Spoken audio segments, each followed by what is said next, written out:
There's something deeply tender about the later chapters of life. When you cross 70, life doesn't just slow down, it becomes quieter. And in that silence, things you thought you had buried well begin to whisper again.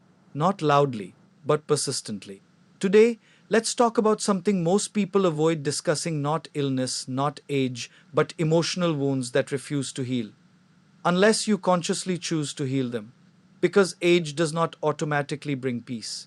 Awareness does. And healing does not come with time, it comes with truth.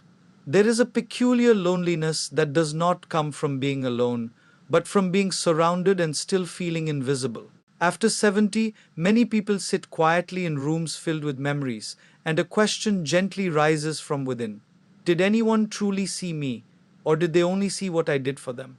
For decades, life demanded roles: be strong, be responsible, be dependable, be selfless. And in fulfilling all these expectations, something very subtle happened. The person slowly disappeared behind the performer. A father became only provider, a mother became only caretaker, a spouse became only responsibility. But the inner world, the fears, the dreams, the emotional fatigue, the silent wishes remained locked behind polite smiles and duty bound silence. And so, years later, when life becomes quieter, this truth begins to echo louder: no one really knew me. But here is the deeper reflection. Sometimes people were not unseen because others were careless. They were unseen because they themselves stopped revealing who they were. They stopped asking for emotional space. They stopped sharing their inner world. Over time, they became fluent in being needed, but not in being known.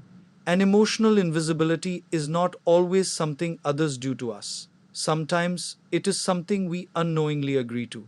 After 70, this realization can feel heavy, but it is also a doorway, because what was never expressed outside still exists inside, waiting to be acknowledged. Healing begins not by demanding attention from others, but by finally turning inward with honesty, asking: what parts of me did I hide just to be accepted?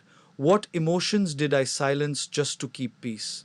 And then slowly, gently, allowing those parts to exist again, not for approval, but for truth. Because being seen is not only about others noticing you, it is about you finally refusing to abandon yourself. And in that moment, something powerful happens. The invisible person inside begins to come home. Few things weigh more heavily on the human heart than unfinished relationships. After 70, it is not always illness or age that disturbs the mind, it is memory.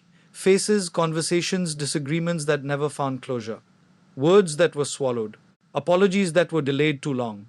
Love that was never expressed clearly enough. A child who drifted away. A sibling who stopped speaking. A friend who became a stranger. A spouse with whom silence replaced conversation. These are not just relationships. They are emotional chapters that were left mid-sentence. And the mind replays them not to punish, but to resolve. Because the human heart naturally seeks completion. But here is the painful truth: not all relationships reach closure in the outer world. Some people do not return. Some conversations never happen. Some misunderstandings remain misunderstood. And so, people carry silent emotional luggage into old age. But what truly hurts is not always the separation itself. It is the emotional weight of what was never expressed, the gratitude that was never spoken, the forgiveness that was never asked for, the pride that blocked connection, the fear that stopped vulnerability. And over time, silence becomes heavier than words ever could have been. But healing is still possible, just in a different form. Because closure does not always require the other person.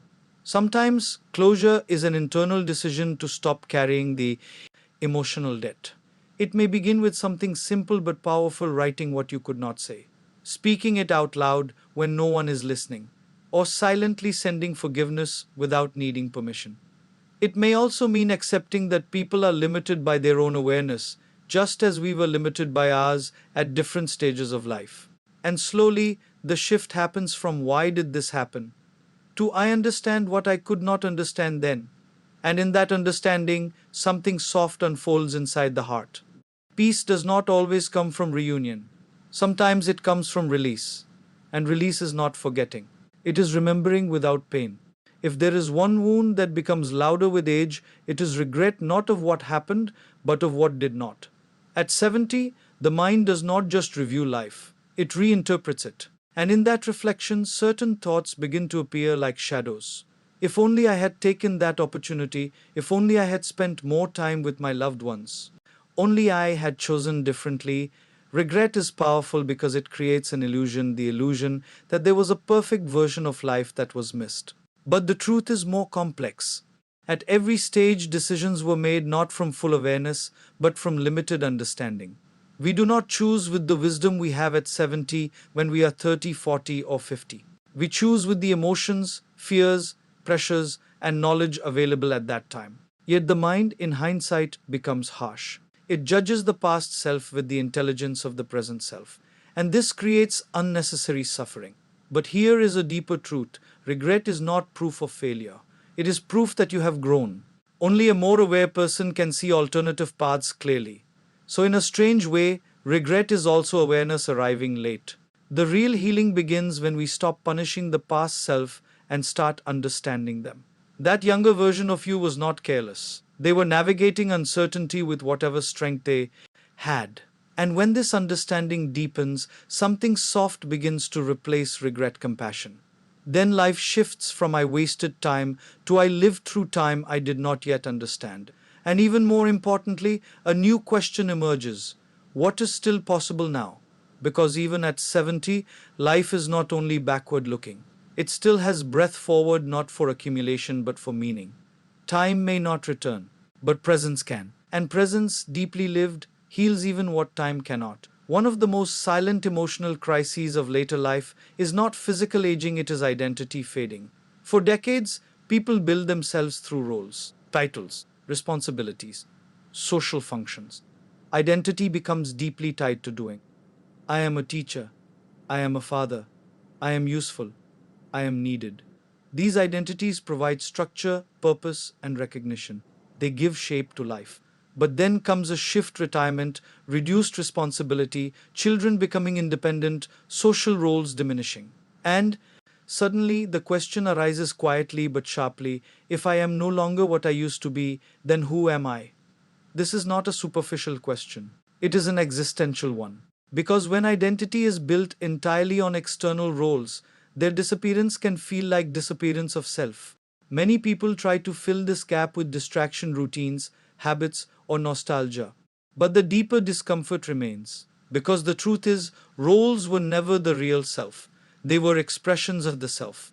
But over time, expression was mistaken for identity. And now, in silence, the deeper self begins to call attention. This is where confusion often arises. People feel they are losing themselves, when in reality, they are being invited to rediscover themselves beyond function. Healing this wound requires a shift from doing to being. From what am I useful for to what am I in essence? It may feel unfamiliar at first, because being has no performance, no validation, no external measurement. But slowly, something begins to open: appreciation for simple existence, watching life without needing to control it, sitting in silence without discomfort, finding joy in small, unproductive moments. And in that simplicity, identity begins to soften, not disappear, but expand. Because you were never just the role. You are the awareness that experienced the role. And when that realization settles, something deeply peaceful arises. Even without titles, even without responsibilities, even without external validation, I still am. And that I am is enough.